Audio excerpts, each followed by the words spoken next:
Hi, Toomaj. Nice. I'm so happy you are with us in this interview series, and we would like to know, tell us a little bit who you are and what the company Communi is doing.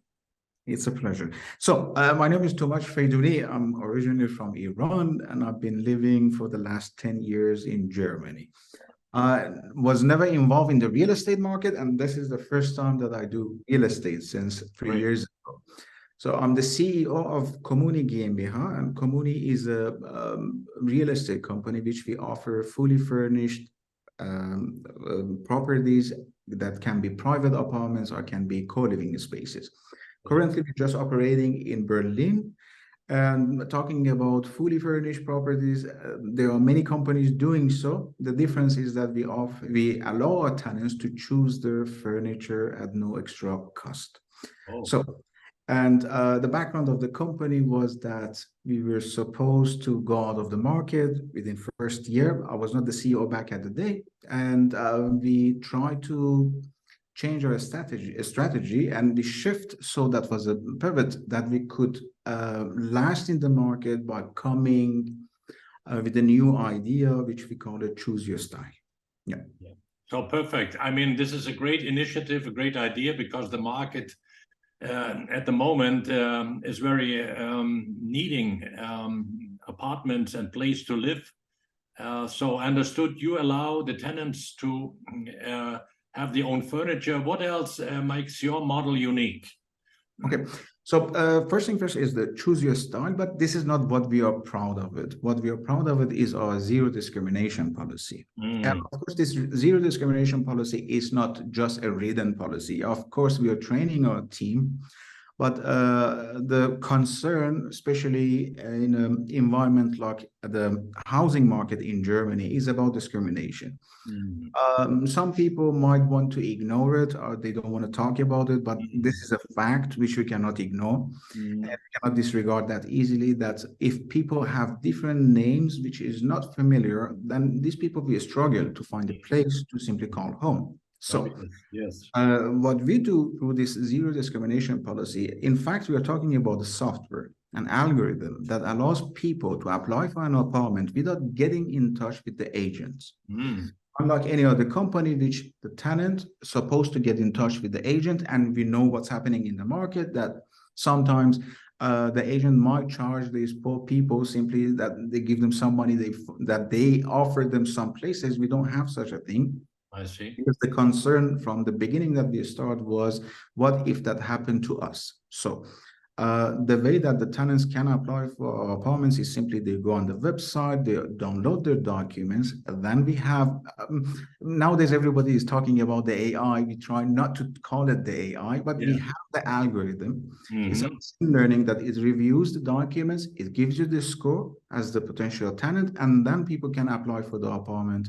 And of course, we don't simply overcharge people because we know there is a high demand in the market. And we try to offer them in the, we try to be a fair business, that we have the profit, but at the same time, we provide something to the society which needs it. Yeah, that's really interesting. Could you give us one or two examples how customers could succeed with your services to find the right place? I can tell you this, that on normal basis, I get emails from the parents of our tenants. Oh. That they and this normally, okay, such email normally comes from the countries that, for example, they come from the East, but then, and we're talking about adults, we're not talking about minors that they apply for apartments. These are adults, grown men and women, that the parents just simply write us an email. Sometimes they find my email address, sometimes they write it to the customer service, they forward it to me, and then they say thank you for the opportunity which was given to the kids. This is not an opportunity, this is just simply a right which we try to provide it in a fair way. Excellent. But to be honest with you, that's what that's the whole pleasure that you see. Okay, this is the pleasure that I get, simply that my tenants have a good night's sleep, and then at the same time the parents acknowledge this, and then they get in touch with us. So behind it might be a really sad story that the tenants from abroad, they know that their child is struggling. to simply to find a place. Yeah. And if there is a company that they don't care about this and then say, okay, your name or your background doesn't matter, but they simply overcharge the tenant by seeing an opportunity in this between. Yeah, I see. That makes us proud. This is one case. We have many tenants that they've been rejected for many reasons, because they have kids, because they have disability. We are talking about 2023 Germany. That they are homosexual couples that nobody wanted to give them a place here. As long as somebody is not coming from the Mars, we don't care. Because if somebody comes from some other planet, we have to think about it. But as long as anybody can be referred as a human being, that's the place. They can afford it, and we offer them. Thank you for those examples. How do you operate? You offer this opportunity to live in Berlin, or only for people who are already here nearby, or where do that people come from? People normally they apply from abroad. So they might be, for example, in America, in India, anywhere else. So they apply for our apartments. And as you know, that, for example, chauffeur is a big thing in Germany. So in our new version, the new software has its own scoring system, which require them to bring chauffeur for us. If they get a higher score from us. But basically, what we try to do, we try to ease this process for them. Normally, people finding us through the PR or commercials which we have, or normally by Google, then they choose the apartment they want, they apply for it, they get this approval from our finance team, and then they get a link from our website so they can choose their furniture. Basically, people are coming from abroad, but at the same time, we have too many people that they are from Berlin, or too many people from Germany, but they're coming because basically we are dealing with young professionals, 80% and 20% international students. Oh, I see. Okay. So this will be the fundament for everybody to first figure it out where they have to stay, then they go sign the working contract. I see. Very good. Yeah. Now, Toomaj, many people looking on our interviews, they are obviously interested also in learning from the experience of somebody being a CEO or the owner of a business. How has been the development of Kummuni so far? It's still a young company. We are fairly young. The company was founded in late 2020. So the company started working at the beginning of 2019, and the company started working in 2020. But there was a different team running the whole thing. I knew the company before. I didn't want to have anything to do with real estate for any reason, and then I joined the company. I was invited in, if I'm not mistaken, it was October 2020 as a consultant to just review the numbers and tell them, okay, what's happening. There was mismanagement. And of course, is that once you're talking about startups, what CEOs, founders, and co-founders are doing, first they want to, they don't want to invest the budget, they want to waste the budget simply by going after luxury or behaving like a outstanding CEO, somebody which is well known. This is not how it works for startups and new businesses. So, and the company was supposed to go out of the market. I became the CEO in January 21. Yeah. And at the same time, the challenge was that we needed to pay the debts, and at the same time, we needed to develop. So this is a situation which you can refer to it as an unfair situation. Yeah. When you want to rescue a company, you have to develop at the same time. There is a lot to discover. And on the other hand, the other team did anything, but people don't recognize it as the other team. People see a company, and that's the name, that's your brand. Yeah. So what we did, we came with this whole idea of choose your style. And if I show you the first choose your style, was everything was different, because at the moment we were not a prop tech, we were just a traditional company which allows people to simply choose what would you like to have, hotel-like or home-like apartments. That was it.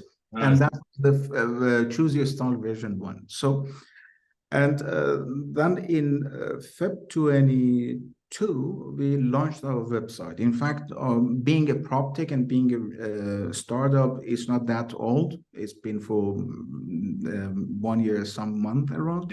Yeah.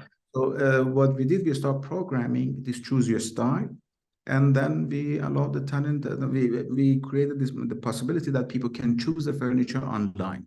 Yeah. So then we went to the market as the idea was unique. It's not a complicated idea. It's a fairly simple idea. Yes. So once we went to the market with this idea, everybody just simply say, "Oh, perfect! This is something new," and people start trying it. Yeah. We were lucky enough to choose the right idea. And because when you are a startup, you don't have any history to analyze. Yeah, exactly. And many different things. Yeah. The difference between an established company and a startup. Established companies, they have numbers. They have people that they can tell them what is right and what is wrong. But the startup has no background. So we were lucky that the first idea was the best idea. Okay, it great. worked well for us. So through the new revenue and this development, not only we could pay the debt, we also could make net profit of it. In fact, the profit was enough that could cover the whole debt. Fantastic. Congratulations. This is a really great achievement. I mean, the company today is sustainable. So in a short period of time, coming out with a lot of challenges. So congratulations for that. Now, it seems that, the idea and often the simple idea are the best, that the idea has been well accepted in the market. What are the challenges then today for your company? Today, the challenges, of course, is when you are sustainable and you become sustainable overnight, which nobody expected to become sustainable. Then there is a shift between the company's culture. There is a shift in the way that we are handling the business. Before, when you're a startup, everybody is just gathering and then you say, okay, this is my idea, that's my idea, and that's how we're going to execute. But once we become sustainable and we are growing, that overnight, instead of having just dozens of tenants, we have hundreds. And instead of just having 1 block or 2 blocks, then we are dealing with hundreds of properties. We need to start behaving like an established company. But at the same time, what we want, this is our challenge, that what we want to have this startup culture. We want to carry on and we want to keep it. We don't want to have any sort of a community in our company. We want to say that everybody is together. We don't want to have it like this, that first go take the signature from your supervisor, then you can do something. We don't want that people think that their ideas are not welcome to share. So our challenge is how can we sustainable, behave like a sustainable company, and at the same time keep that the startup culture. I see. Great. Yeah, it's a great combination. Now, you told me before you have a team here in Berlin with 10 people, and obviously you want to have a very open culture, a good communication. And how do you select people to join your team? Okay. At the beginning, as I mentioned about this behaving like a startup, selecting people was challenging, but in one way was easier, in the other way was harder, difficult. What we are looking for people is that these people can resolve problems. Normally, okay, I might expose my technique in just simply in an interview, but that's how basically I do. But every time there is somebody is applying for a job, I try to be also present at least at the last session. Yes. Normally ask them sort of a question that people might refer to them as a dumb question. And this might be, how many gas stations are in Berlin? I don't know, how many sands do you know that they are in the whole on our whole planet? People normally, basically, those that they say, I don't know, then say, okay, then we let you know. Thank you for sharing your time. And that was great meeting you. Such a person get the rejection just right away. But those that they said, I have to think, and then they try to think, then they give us a number. Frankly, I don't know how many gas stations we have in Berlin. Maybe some says 2, or maybe says 10,000. It might be the wrong answer, but this is an answer. And that's what I'm looking for. I'm looking for an answer. Because business, most of the time, maybe 80% of the time, you need to answer those questions which make no sense. Or maybe we believe that they make no sense, but these are the questions. If we don't answer, we go bankrupt. And in many cases, been proven to be true. Yeah. So this is one way. Yeah. Thank you for that insight of your technique. And what characteristics besides that does the problem-solving attitude people should have to join you? Okay, first thing first, of course, is problem resolving. The second one is that people that they are working for the money, we normally don't hire them. Mm-hmm. It's not because we are a startup, we cannot afford as much as Mercedes. That's a different story. But what we're looking for is that people are here to do something good. Yeah. And I remember at one point I was answering the customer service email.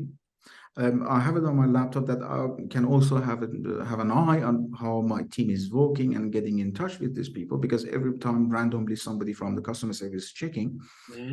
And I saw that someone said every company, the question was, and say, okay, this is what we promise you. If you take this apartment, if you don't do anything wrong, of course you can extend, but the minimum duration will be for 6 months. And then the tenant says, no, every company wanted to do something good, such as Google, such as this, such as that, but all companies turn to become evil once it's about the money. Mm.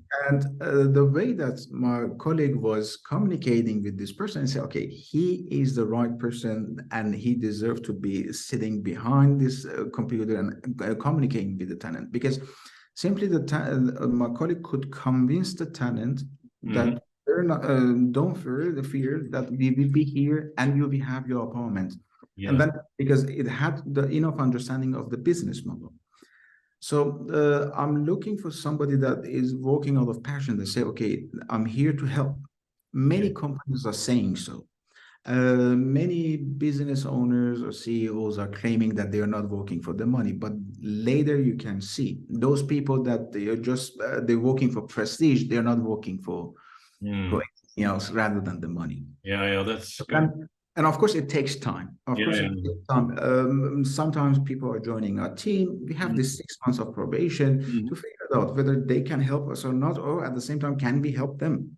Yeah. Okay. We try to see it as not as one way. Yeah. Can we help them or not? There have been many people join our team. We couldn't help them. So yeah, great insights, Toomaj. Thank you very much for that. Now, let us know currently what's new in the company. What is a hot topic, let's say? Any hot idea at the moment you're working on? Everything about our company is hot topic, because simply when you come with the idea, simple but functional and unique. When you come with the idea and say, okay, I will be the first real estate company around in the whole planet, and say you can choose your furniture at no extra cost. Your next idea cannot be less than that. So we have to always work a new idea. How can we do the next one? And sometimes, when we are sitting and we are thinking about our next strategy, we are so confused, but what's going to be the next idea? So the next idea that I cannot tell you what's going to happen after this, but I'm telling you what's happening currently on our staging server. Yes. Is that, of course, that the scoring system, that if we said, okay, even the way we were offering our apartments was not in the right way, the way that we wanted to have it, then we have to evolve. So in the new with the new software, we worked on our zero discrimination policy, and the algorithm is much more smarter. And at the same time, the way that people can apply, it's way faster. They don't need to struggle with anything. I cannot disclose it much since it's not online. I understand. But, then this algorithm simply just, what I can tell you is that I'm cutting costs as much as possible. And at the same time, I increase the level of fairness towards my tenants as much as possible. So there will be a machine. Machines don't get to become racist, or machines don't get to say, oh, I like this name or I don't like that name. It depends how you're teaching them. And with the proper data training, these machines can behave in a different way. I know many people are afraid of machines. I'm not. Okay, so you make us curious, and let's see what will happen there. So great that you're working on new ideas. Now, you are as a CEO, you are a busy person. How do you manage to keep a bit of balance between your professional life and your private life? We would like to learn. I can show you that. So this is my working phone, and Okay. this is my private phone. Oh, I see. And yeah, and then this is my watch, which is connected to my private phone. And I control my health through my private, not through my working. Of course, it doesn't make sense to, that you bring you want to control your life, your private life, through your in your working environment. Yeah. So my wife is working also with me in the same company. It might makes it a bit easier for us, but at the same time, it makes it challenging because my wife is my wife and I'm her husband. When we are home, Yes. We might make fun, we might make jokes, we might get angry of each other for any reason. But during working hours, everything will be different. Yeah. When my phone rings, and I know the red one is ringing and it's my wife, I know it's something personal. So I have to pick it up and I always say, yes, baby. But when my working phone rings and is the same person, she is not my wife right now. She is just COO of the company. So everything will be different. Yeah. But keeping balance, I understand that keeping balance between private and personal working life, it's a hot topic in a culture like German culture or Danish culture. But basically for me is like that. The time that my competitors are working, I'm working. The time that they're taking rest, I'm working. The time that they go to vacation, I'm working. Okay. The time that they do networking, going to restaurant, I'm working. Basically, I'm working somewhere about 100 hours per week. So, but saying that I'm not workaholic in no any way, I'm not working for the money. There are many things that I can prove it that I'm not working for the money. Of course, money is important, but I'm not working for that. Yeah, yeah. But when you enter as a CEO, no one forced me to become the CEO. It's my job is not about responsibilities, rather duties. I have a duty to keep the job of those people that are working, 10 people in Berlin, and then we have a dozen other people that they're working remotely in other countries. I never met them, but I'm responsible for, this is my duty to be responsible about their job. And then I have hundreds of people that I promised them, Communi will be your home. One tiny mistake, one day saying, oh, today I'm so tired, I cannot go off bed, it might ruin the future. So no one hasn't forced me to become the CEO and take on these responsibilities.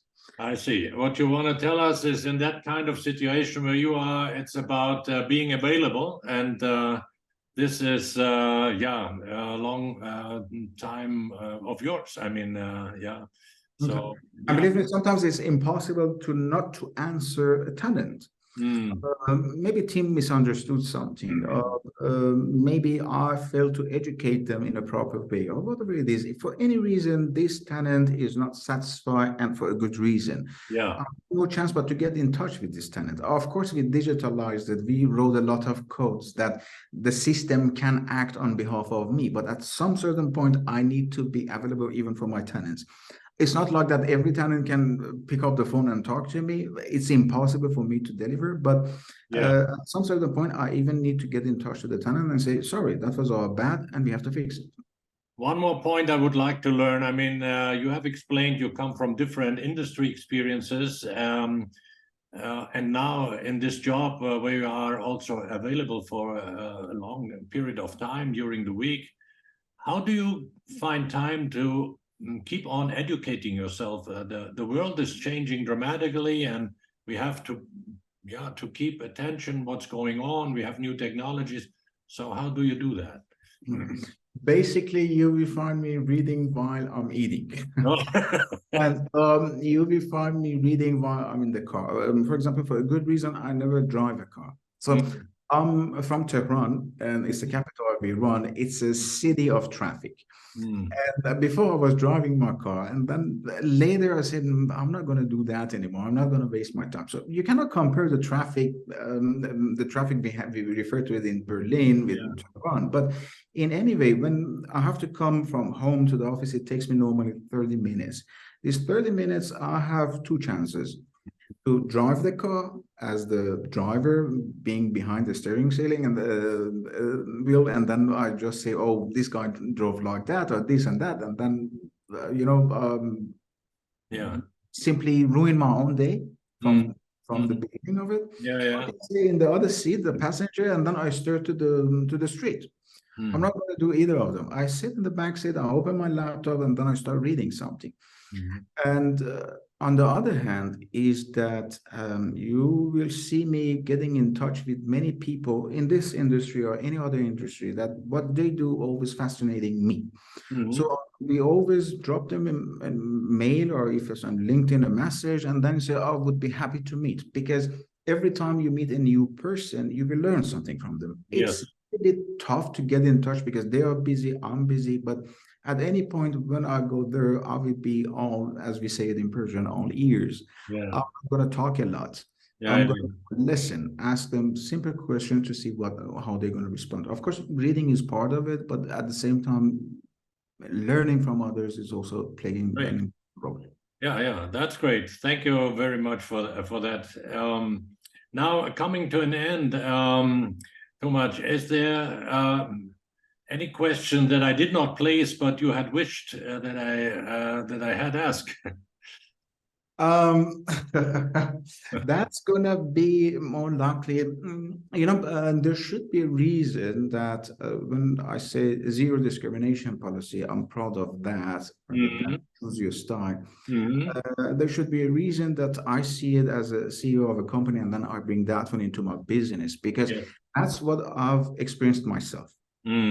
I see. There are many people talking about discrimination, racism, or whatever it is, but nobody tries to do anything about it. I don't know how good I'm doing at the moment, because this is what other people have to tell me.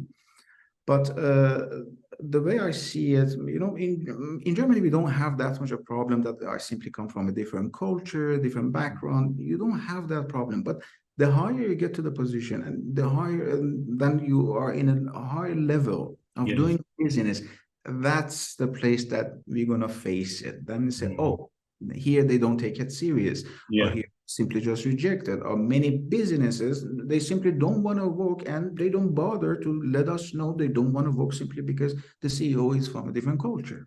I see. And the question would be, okay, how do you feel as a CEO running a business? Providing everything, the target market is also not the native part of the society, and then you're offering your services to everybody who comes, is welcome. How are you going to deal with that? And how is your answer to that? That's damn difficult. I don't know, I should refer to that or not, but we are getting hate mails, basically. We are getting too many hate mails that you're giving our apartments to somebody else. Something that doesn't make that much of a sense to me. I see. That's a good thing. That gives me the good signal that I'm doing something that I get noticed by others. Yes, I'm thankful that you pointed out also at this point, and was a great contribution to our interview series. So much. I wish that you continue growing with your company successfully. All the best, and thanks for today. Thank you so much.